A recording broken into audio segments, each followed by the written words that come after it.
O predlaganih vladnih ukrepih za reševanje gospodarske krize, komentar dneva Rado Pezdir. Kljub temu, da je vlada predlagala paket ukrepov, pa vse kaže, da ne bodo zadostni.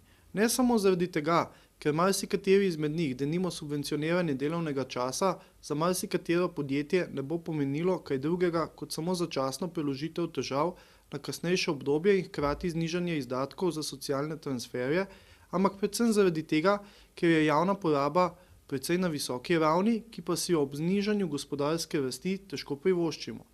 Strah vzbujajoči so predvsem plačni šoki v nekaterih delih javne uprave, kjer rast realnih plač krepko prehiteva produktivnost.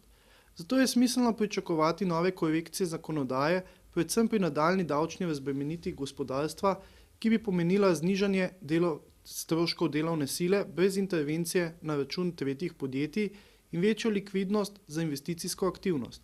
Z tega vidika so vsaj predlagani zakoni o investicijskih olajšavah, ki prihajajo iz vrst opozicijskih strank, ustrezen nabor rešitev, o katerem bi morala vlada resno razmišljati. Temu bi se morala pridružiti tudi racionalizacija in stroškovna učinkovitost javnih investicij, predvsem tudi v zdravstvu, ker sami zdravniki menijo, da prihaja do vsaj 20% izgub vloženih sredstev. Edini del javne obremenitve plač, kjer hitre rešitve niso možne, je verjetno pokojninski sistem, ki čaka na bolj konkretne strukturne spremembe.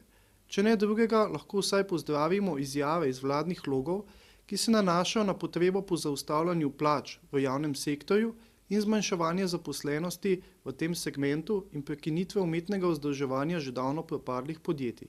To je vsekakor lepa streznitev za del vodilnega telesa, ki je menil, da nova vlada prinaša zgolj prerazdeljevanje.